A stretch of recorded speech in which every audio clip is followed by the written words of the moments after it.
Assalamualaikum warahmatullahi wabarakatuh.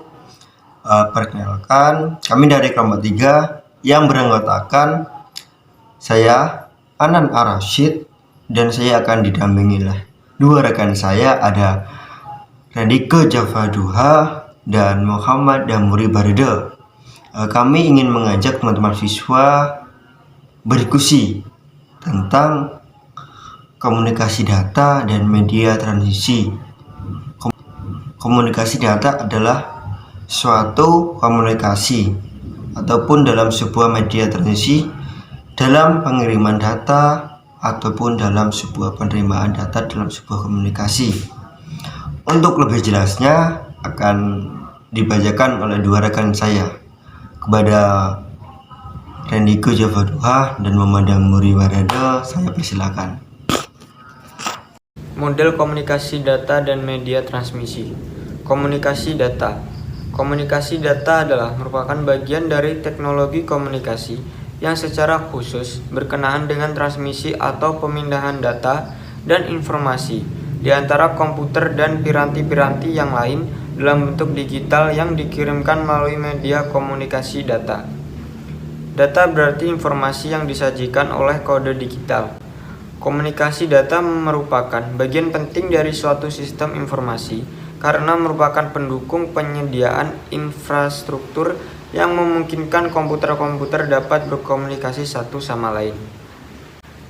Sumber data adalah unsur yang bertugas untuk mengirimkan informasi, misalkan terminal komputer. Sumber data ini membangkitkan berita atau informasi dan menempatkannya pada media transmisi.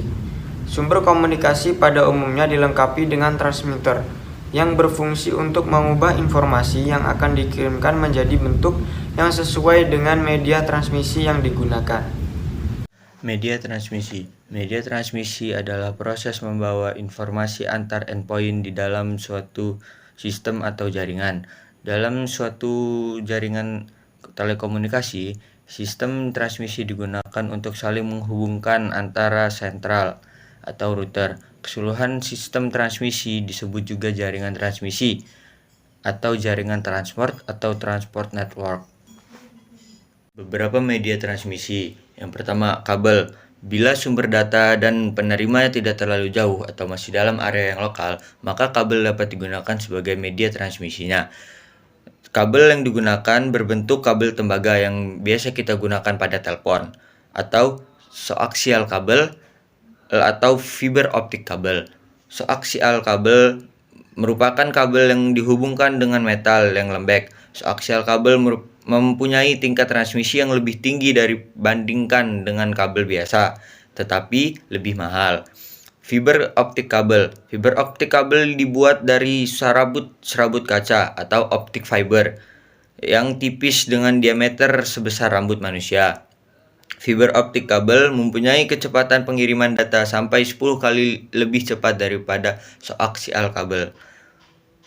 Yang kedua, radiasi elektromagnetik. Bila sumber data dan penerimanya jaraknya cukup jauh, channel komunikasi yang dapat digunakan berupa media radiasi elektromagnetik yang dipancarkan melalui udara terbuka, yang dapat berupa gelombang mikro atau microwave, sistem satelit atau satelit system, atau laser system.